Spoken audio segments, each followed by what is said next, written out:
I've had a lot of people ask me, oh, has it set in yet that you won? It's like, we haven't won yet, and we still got 80 miles to go.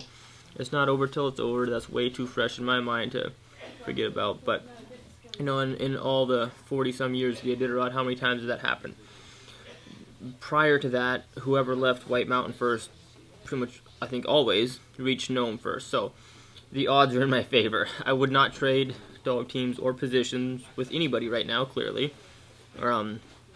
It looks very promising, but we still have 70 miles to go, so we're not going to be picking out colors of trucks or anything like that until we're under the arch. You know, from now to the finish line, we're still racing, we're still focusing on that. You know, your dad is making a really hard charge up here, and so it's looking more and more like it's going to go CD1 too. Mm-hmm. You know, I'm sort of curious. I mean, I know you guys train separately. You do your own thing. You have your own team, but clearly there is a some sort of you know, sort of mentality there that you guys are sharing. Some sort of racing. Yeah, we want to beat each other. I really do think that since we've both been competing, we're both, you know, I say both been working harder. I had never raced before that. You know, that was the beginning for me. So, no, I mean, my dad and I each have our own kennels. We live about 5 hours apart. The last dog I got from him, I bought from him probably 3 to 4 years ago. The last dog sold between us. I actually sold him a dog as a breeding female because he doesn't race very many females, so it's hard for him to find a good breeding female. He doesn't know. He sells too many of them, which is a minor flaw in his system. But anyway, so we don't share dogs. I've never raced one of his dogs in the Iditarod. He's never taken one of my dogs in any race. You know, we don't do that. Furthermore, we both fund our racing operations through tourism. So we end up competing in tourism pretty directly. So that's actually me and my brother more than me and my dad. Because my brother runs his tour companies. The other way we fund our kennel is speaking engagements and things like that. So we both compete in those as well. So we do talk dogs a lot. You know, that we share a lot of information, but not all the information. Clearly, I learned how to mush from my dad.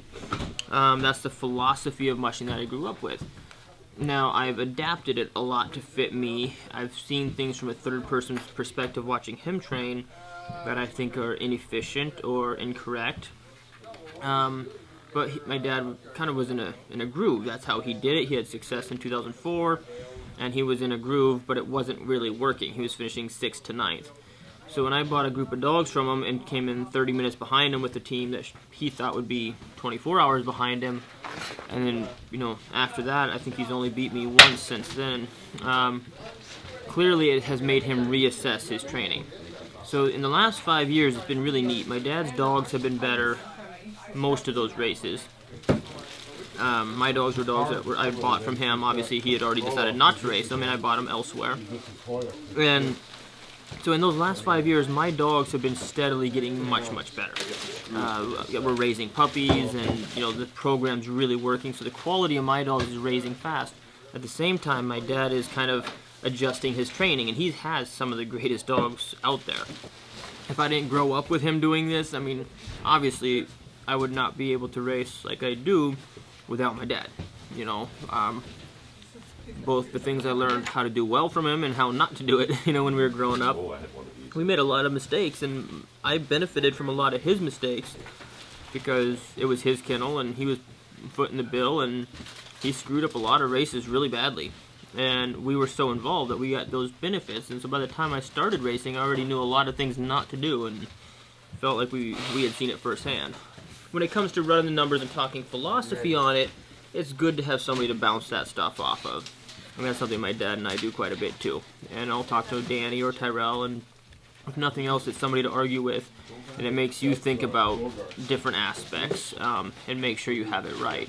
If they can crack your argument, then you probably don't have it right yet, and that it needs work. 80 to go. 80 to go. And then we can relax. But until then, we're gonna keep on racing 1 mile at a time.